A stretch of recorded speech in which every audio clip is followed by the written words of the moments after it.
യഥാർത്ഥത്തിൽ സത്യസന്ധമായി ആത്മാർത്ഥമായി ഈ കേസ് സെൻട്രൽ ഗവൺമെൻറ് ഏറ്റെടുക്കാൻ തയ്യാറായിരുന്നുവെങ്കിൽ അരവിന്ദ് കെജ്രിവാൾ ജയിലിലാകുന്നതിന് എത്രയോ മുമ്പ് പിണറായി വിജയനും മകളും ജയിലിലാകുമായിരുന്നു.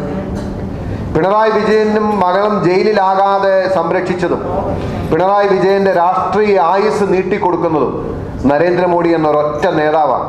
ഡൽഹി ഹൈക്കോടതിയിൽ SFIO ആയി ബന്ധപ്പെട്ട അന്വേഷണം ചലഞ്ച് ചെയ്തുകൊണ്ട് CMRൽ നൽകിയിരുന്ന കേസിലെ ഹിയറിങ്ങിൻ്റെ സമയത്ത് SFIO അഭിഭാഷകൻ ഇതുമായി ബന്ധപ്പെട്ട റിപ്പോർട്ട് തയ്യാറാണെന്ന് പറഞ്ഞ് നടത്തിയ പരാമർശങ്ങൾ നമ്മുടെ മുമ്പിലുണ്ട്.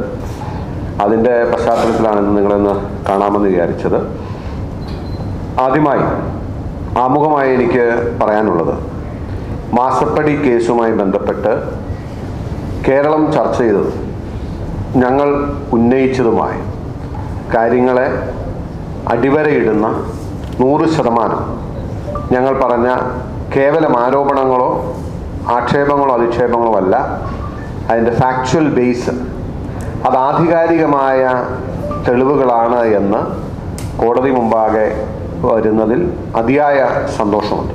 കാരണം ആദ്യം ഈ മാസപ്പടി വിഷയം നിയമസഭയിലും പൊതുസമൂഹത്തിന് മുമ്പിലും ഉന്നയിച്ചപ്പോൾ CPM സംസ്ഥാന സെക്രട്ടേറിയറ്റാണ് പിണറായി വിജയൻ്റെ മകളുടെ കമ്പനിയെ ഡിഫെൻഡ് ചെയ്യാൻ വേണ്ടി ഇറങ്ങിയത്.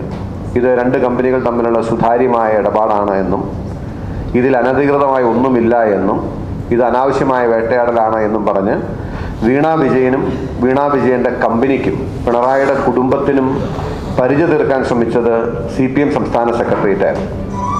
സ്വാഭാവികമായിട്ടും ഇന്ന് ഇതുമായി ബന്ധപ്പെട്ട് അതീവ ഗൗരവമുള്ള കാര്യങ്ങൾ കോടതി മുമ്പാകെ വന്ന പശ്ചാത്തലത്തിൽ ഇത് സംബന്ധിച്ച് ഇപ്പോഴും CPM സംസ്ഥാന സെക്രട്ടേറിയറ്റിൻ്റെ അഭിപ്രായം ഇതുതന്നെയാണോ എന്നറിയാൻ താല്പര്യമുണ്ട്. രണ്ടാമത്തെ കാര്യം,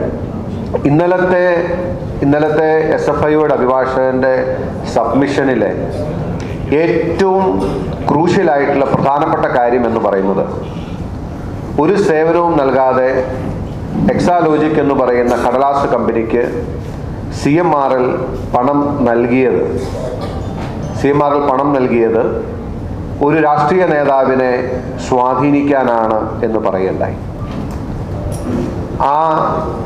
ഇതിനു മുമ്പ് ഇൻട്രീം സെറ്റിൽമെന്റ് റിപ്പോർട്ട് വന്നപ്പോൾ അതിൽ PV എന്ന പരാമർശവും PV എന്നാൽ പിണറായി വിജയനാണ് എന്നും പറഞ്ഞ് ആ കാര്യങ്ങൾ പൊതുസമൂഹത്തിന് മുമ്പിൽ ഉന്നയിച്ചപ്പോൾ ഒരു വട്ടം കേരളത്തിൻ്റെ മുഖ്യമന്ത്രി കേരള പൊതുസമൂഹത്തിന് മുമ്പിൽ വന്നു നിന്ന് യാതൊരു ഉളുപ്പും മാനവുമില്ലാതെ നാഴികയ്ക്ക് 40 വട്ടം, ഇപ്പം അദ്ദേഹം അധികം പറയുന്നില്ല, ഈ കൈകൾ ശുദ്ധമാണ് എന്ന് കൈമലർത്തി പറയുന്ന പിണറായി വിജയൻ പറഞ്ഞു, PV ആരൊക്കെ ആകാം, ആ PV ഞാനല്ല എന്ന അദ്ദേഹത്തിൻ്റെ പ്രസ്താവനയാണ്.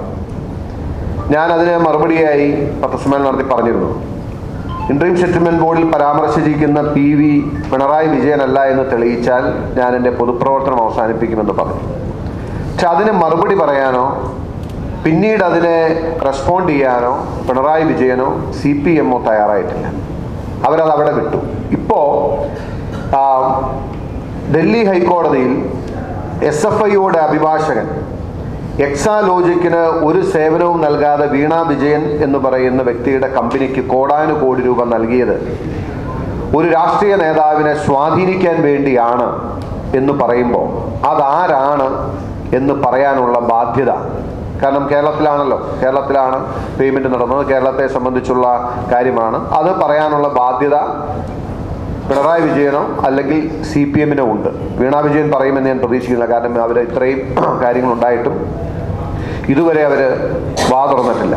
അപ്പം അതുകൊണ്ട് ഇൻട്രീം സെറ്റിൽമെന്റ് ബോർഡിൽ CMRL എന്ന് പറയുന്ന കരിമണൽ കമ്പനിയിൽ നിന്നും കോടാനുകോടി രൂപ വീണാ വിജയൻ വാങ്ങിയത് കൂടാതെ പിണറായി വിജയനും വാങ്ങിയെന്ന് ഞങ്ങൾ നേരത്തെ പറഞ്ഞ കാര്യം അടിവരയിടുന്ന സ്റ്റേറ്റ്മെന്റാണ് SFIOയുടെ അഭിഭാഷകന്റെ ഭാഗത്തുനിന്ന് ഉണ്ടായിട്ടുള്ളത്. പിണറായി വിജയൻ അഴിമതിക്കാരനും കരിമണൽ കമ്പനിയിൽ നിന്നും കോടാനുകോടി രൂപ കൈക്കൂലി വാങ്ങിയ വ്യക്തിയുമാണ് എന്ന് ഇതിനേക്കാളും ആധികാരികമായി ഇനി നമുക്ക് എസ്റ്റാബ്ലിഷ് ചെയ്യാൻ കഴിയില്ല. പക്ഷെ ഇതൊക്കെ ആയിരിക്കുമ്പോൾ ഒരു കാര്യം കൂടി ഇതിൻ്റെ അകത്ത് പ്രത്യേകിച്ചുണ്ട്. ഇപ്പോൾ നമ്മൾ കണ്ടുകൊണ്ടിരിക്കുന്നത് യഥാർത്ഥത്തിൽ ഞാൻ പറയും, കേരളത്തിലെ ആളുകളെ സംബന്ധിച്ച് ഇന്ന് ഈ കഴിഞ്ഞ കുറേ കാലമായി 8 വർഷത്തെ പിണറായി വിജയൻ്റെ ഭരണത്തിൽ ഉടലെടുത്ത അഴിമതികൾ, നിരവധിയായ അഴിമതികൾ വെളിച്ചത്ത് കൊണ്ടുവരികയും അതിനെതിരെ അന്വേഷണം നടത്തേണ്ട അന്വേഷണ ഏജൻസികൾക്ക് ഇതുമായി ബന്ധപ്പെട്ട പരാതി നൽകി, ആ പരാതി നൽകിയതിന് ശേഷം അതിൻ്റെ പേരിൽ നടപടികൾ ആരംഭിച്ചു എന്ന് പറയുകയും ആ നടപടികൾ മുന്നോട്ട് പോകുന്നു എന്ന പ്രതീതി ഉണ്ടാക്കി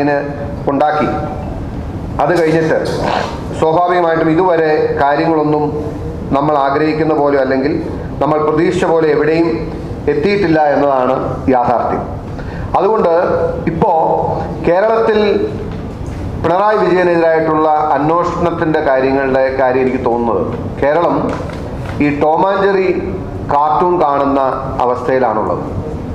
ടോം ആൻഡ് ജെറി കാർട്ടൂണിൻ്റെ പ്രത്യേകത എന്ന് വെച്ച് കഴിഞ്ഞാൽ എപ്പോഴും പ്രേക്ഷകരെ പിടിച്ചിരുത്തുന്നതും പ്രേക്ഷകരെ കൊണ്ടുവരുന്നതും ഈ ടോം ഇപ്പം ജെറിയെ പിടിക്കും എന്ന അവസ്ഥ, അടുത്ത മൊമെൻറ്റിൽ ടോം ജെറിയെ പിടിക്കാൻ പോവുകയാണ് എന്ന് തോന്നിപ്പിക്കുകയും എന്നിട്ട് ജെറിയെ വീണ്ടും റിലീസ് ചെയ്യുകയും ജെറിയെ രക്ഷപ്പെടാൻ അനുവദിക്കുകയും അങ്ങനെ ടോം വീണ്ടും മണ്ടനും പൊട്ടനുമായി വീണ്ടും ജെറിയുടെ പിന്നാലെ പോവുകയും പിന്നീട് വീണ്ടും ജെറിയെ കൊടുക്കാൻ വേണ്ടി അടുത്തു വന്ന് ജെറി ഇപ്പം പിടിക്കപ്പെടും എന്ന നിലയിലാകുമ്പോൾ വീണ്ടും ജെറിയെ രക്ഷപ്പെടുത്തുകയും ജെറി വീണ്ടും ആയുസ് നീട്ടി കിട്ടുകയൊക്കെ ചെയ്യും. അപ്പം അതുകൊണ്ട് എനിക്ക് തോന്നുന്നു ഇന്ന് നരേന്ദ്രമോദിയും അമിത്ഷായും ഏറ്റെടുത്തിരിക്കുന്ന റോളെന്ന് പറയുന്നത് ജോസഫ് ബാർബറയുടെയും അതുപോലെ വില്യം ഹന്നയുടെയാണ്. അവരാണ് എൻ്റെ സംവിധായകരെന്ന് പറയുന്നത്. ടോം ആൻഡ് ജെറിയുടെ സംവിധായകരവരാണ്. ഈ SFIO ആയി ED ആയി CBI ആയി ഈ അന്വേഷണ ഏജൻസികളെ വെച്ച് ഈ ജെറി പൂച്ചയുടെ അവസ്ഥയിലാണ് പിണറായി വിജയൻ. ജെറിപ്പൂച്ചയുടെ അവസ്ഥയിൽ നിൽക്കുന്ന പിണറായി വിജയൻ എപ്പോൾ വേണമെങ്കിലും എനിക്ക് പിടിവീഴാമെന്നുള്ളത് കൊണ്ട് രക്ഷപ്പെടാൻ വേണ്ടി എന്തും ചെയ്തു കൊടുക്കുന്ന അവസ്ഥയിലാണ്. നിലവിൽ SFIO BJPക്ക് വേണ്ടി ഒരു പാർലമെൻറ്റ് സീറ്റ് കേരളത്തിൽ നേടിക്കഴിഞ്ഞു. അതാണ് ഇതുവരെയുള്ള ഈ ഗെയിമിൻ്റെ റിസൾട്ട് എന്ന് പറയുന്നത്. അതിൻ്റെ ഭാഗമായി ഇപ്പോൾ നമ്മൾ കണ്ടു, അതിൻ്റെ അകത്ത് ഏറ്റവും ക്രൂഷ്യലായ റോള് വഹിച്ച ആൾക്ക് ഇന്നലെയാണ് DGP ആയി സ്ഥാനക്കയറ്റം കൊടുത്തത്. കാലങ്ങളായി കഴിഞ്ഞ ഏതാനും നാളുകളായി കേരളത്തിൽ നടന്നുകൊണ്ടിരിക്കുന്ന രാഷ്ട്രീയ നാടകം എന്ന് പറയുന്നത് ഈ പിണറായി വിജയൻ്റെയും കുടുംബത്തിൻ്റെയും അഴിമതിയുടെ പേരിൽ CPM എന്ന പാർട്ടിയെ നരേന്ദ്രമോദി തൊടലിട്ട് പിടിച്ചിരിക്കുകയാണ്. ഇങ്ങോട്ട് വലിച്ചാൽ ഇങ്ങോട്ട് വരും, അങ്ങോട്ട് അയച്ചാൽ അങ്ങോട്ട് പോകും. എന്തിനാണ് CPM എന്ന പാർട്ടി ഇതുപോലൊരു ഗതികേടിലെത്തി നിൽക്കുന്നത്? പിണറായി വിജയനെയും വിജയൻ്റെ കുടുംബത്തെയും സംരക്ഷിക്കുന്നതിന് വേണ്ടി CPM എന്ന പാർട്ടിയെ തൊടലിട്ട് പിടിച്ചിരിക്കുന്ന നരേന്ദ്രമോദിയുടെ കൈകൾ. ഞാനത് പറയാൻ കാരണം, ഞാൻ വെറുതെ പറയുന്നത്, ഇത് എൻ്റെ കയ്യിലുള്ളത് ജാനുവരി 31 അവർ SFIO അന്വേഷണം ഏർപ്പെടുത്തിക്കൊണ്ട് ഇഷ്യൂ ചെയ്ത ഓർഡറാണ്. ആ ഓർഡറിൽ now therefore in the exercise of power conferred on so and so the following officers are designated as inspectors to carry out the investigation എന്ന് പറഞ്ഞ് അത് അപ്രൂവ് ചെയ്തതിന് ശേഷം അവസാനം inspectors and invigilating officer shall complete the investigation and submit their report within 8 months to the central government. 8 മാസം കൊണ്ട് പൂർത്തീകരിക്കേണ്ട SFIO അന്വേഷണം എന്തുകൊണ്ടാണ് ഇതുവരെ പൂർത്തീകരിക്കപ്പെടാത്തത്? ഇതിപ്പോൾ 3 മാസം അധികമായിരിക്കുന്നു. ഈ ഓർഡർ എക്സ്റ്റെൻഡ് ചെയ്തോ ഇല്ലയോ എന്ന് ഇതുവരെ അറിയില്ല. We need to check. ഔദ്യോഗികമായി എക്സ്റ്റെൻഡ് ചെയ്തെന്ന് തോന്നുന്നില്ല. 2 ഹൈക്കോടതികൾ SFIOക്കെതിരെ ഉള്ള അന്വേഷണത്തിൽ ഒരു ഹൈക്കോടതിയിൽ കൺവീനിയൻ്റായി KSIDC പോയി നോക്കി, മറ്റൊരു ഹൈക്കോടതിയിൽ വീണ വിജയൻ പോയി നോക്കി. അവിടെയും കിട്ടാത്തപ്പോൾ 3ാമത്തെ ഹൈക്കോടതിയിൽ CMRLനെ കൊണ്ട് കൊടുപ്പിച്ചു. 2 ഹൈക്കോടതികൾ തള്ളുകയും 3ാമത്തെ ഹൈക്കോടതി ഇന്റർവ്യൂ ചെയ്യാൻ മടിക്കുകയും ചെയ്ത കേസിൽ 8 മാസമായിട്ടും റിപ്പോർട്ട് കൊടുക്കാത്തത് ആർക്ക് വേണ്ടിയാണ്? എന്തിനാണ് ഇവർ ഈ അന്വേഷണം നീട്ടിക്കൊണ്ടു പോകുന്നത്? ഇന്നലെ തന്നെ SFIOയുടെ അന്വേഷണത്തെ സംബന്ധിച്ച് SFIOയുടെ അഭിഭാഷകൻ കോടതിയിൽ പറഞ്ഞത് അന്വേഷണം പൂർത്തിയായി കഴിഞ്ഞു. അതിൻ്റെ ഭാഗമായിട്ടാണ് അദ്ദേഹം പറഞ്ഞത് എക്സാലോജിക്കിന് കൊടുത്ത പണം ഒരു രാഷ്ട്രീയ നേതാവിനെ സ്വാധീനിക്കുന്നതിന് വേണ്ടി കൊടുത്ത കോടികളാണ് എന്ന് പറഞ്ഞു. അതുകൂടാതെ CMRL പൊളിറ്റീഷ്യൻസിനടക്കം ഒരു 135 കോടിയല്ല 184 കോടി കൊടുത്തതായി ഞങ്ങൾ കണ്ടെത്തിയിരിക്കുന്നു. അതിൽ 1ാം പേരുകാരനാണ് ഞാൻ നേരത്തെ പറഞ്ഞ PV. ഞാൻ ചോദിക്കുന്നത്, അതിനുശേഷം ഇപ്പോൾ പുതിയതായ ഒരു കാര്യം അവർ പറയുകയാണ്, ഇതിൻ്റെ അകത്ത് ടെററിസ്റ്റ് സിമ്പതൈസേഴ്സിന്, തീവ്രവാദ സംഘടനകളോട് അനുഭാവം പുലർത്തുന്ന ആളുകൾക്കോ വ്യക്തികൾക്കോ സംഘടനകൾക്കോ പണം കൊടുത്തതായി കാണുന്നുവെന്ന്. ഇത് വീണ്ടും വലിച്ചു നീട്ടി ടോം ആൻഡ് ജെറി കഥ കൂടുതൽ മുന്നോട്ട് കൊണ്ടുപോയി തൃശ്ശൂർ പാർലമെന്റ് സീറ്റ് അല്ലെങ്കിൽ പാർലമെന്റ് ഇലക്ഷനിൽ ഒരു ഗോള് BJPക്ക് വേണ്ടി സ്കോർ ചെയ്ത SFIയെ കൊണ്ട് മറ്റ് അജണ്ടകൾ വെച്ച് മുന്നോട്ട് പോവുകയാണെന്ന് ഞാൻ സംശയിക്കുന്നു. തീർച്ചയായിട്ടും മറ്റൊരു അന്വേഷണം ഏത് ഘട്ടത്തിലും സെൻട്രൽ ഗവൺമെന്റ് തുടങ്ങാമെന്നിരിക്കെ അന്വേഷണം പൂർത്തിയാക്കിയ എക്സാലോജിക്കിന്റെയും പിണറായി വിജയന്റെയും കാര്യത്തിലുള്ള റിപ്പോർട്ട് സമർപ്പിച്ച നടപടികളിലേക്ക് കടക്കേണ്ട സമയം അതിക്രമിച്ചിരിക്കുന്നു. യഥാർത്ഥത്തിൽ സത്യസന്ധമായി ആത്മാർത്ഥമായി ഈ കേസ് സെൻട്രൽ ഗവൺമെന്റ് ഏറ്റെടുക്കാൻ തയ്യാറായിരുന്നുവെങ്കിൽ അരവിന്ദ് കെജ്രിവാൾ ജയിലിലാകുന്നതിന് എത്രയോ മുമ്പ് പിണറായി വിജയനും മകളും ജയിലിലാകുമായിരുന്നു.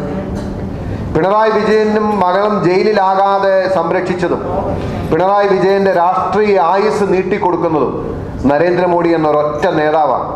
അതുകൊണ്ടാണ് ഞാൻ ആവർത്തിച്ച് പറയുന്നത്, Pinarayi is continuing in the chair at the Mercy of Narendra Modi. എത്ര കാലം നരേന്ദ്രമോദിയുടെ ഔദാര്യമുണ്ടോ അത്ര കാലം മാത്രമേ പിണറായി വിജയൻ ആ കസേരയിൽ ഉണ്ടാവൂ. അതല്ലെങ്കിൽ അദ്ദേഹത്തിന് ആ സ്ഥാനം ജയിലിലാണ്. അത്രയേറെ പച്ചയായി ഉച്ചത്തിൽ സംസാരിക്കുന്ന തെളിവുകളുള്ള കേസാണ് മാസപ്പടി കേസ് എന്ന് പറയുന്നത്. പിണറായി വിജയന്റെയും മകളുടെയും സംരക്ഷണത്തിന് വേണ്ടി CPM എന്ന പാർട്ടിയെ തൊടലിട്ട് പിടിച്ചിരിക്കുന്ന BJPയും നരേന്ദ്രമോദിയാണ് നമ്മൾ കാണുന്നത്. ഇനിയും ഈ നിലയിൽ തന്നെ മുന്നോട്ട് പോകുമ്പോൾ ഇവരെ സംരക്ഷിക്കാൻ വേണ്ടി ഇവർ ചെയ്തിട്ടുള്ള കാര്യങ്ങൾ ഇനിയും മാസപ്പടി വിഷയവുമായി ബന്ധപ്പെട്ട പോരാട്ടം മുന്നോട്ട് കൊണ്ടുപോകുമെന്ന് ഞാൻ കേരളത്തിന്റെ പൊതുസമൂഹത്തോട് വാക്ക് പറഞ്ഞതാണ്. ഞാനതുകൊണ്ട് ഒരിക്കൽ കൂടി ആവർത്തിക്കുന്നു, എന്നാൽ കഴിയുന്നതുപോലെ ആത്മാർത്ഥമായി സത്യസന്ധമായി സുതാര്യമായി ഈ പോരാട്ടം വിട്ടുവീഴ്ചയില്ലാതെ കടുക് മണിയോളം വിട്ടുവീഴ്ച ചെയ്യാതെ മുന്നോട്ട് കൊണ്ടുപോവുക തന്നെ ചെയ്യും. ആ പോരാട്ടത്തിന് ഊർജം പകരുന്ന അല്ലെങ്കിൽ അതിന് കൂടുതൽ ശക്തി പകരുന്ന കാര്യങ്ങളാണ് ഇന്നലെ ഡൽഹി ഹൈക്കോടതിയിൽ വന്നിട്ടുള്ളത്.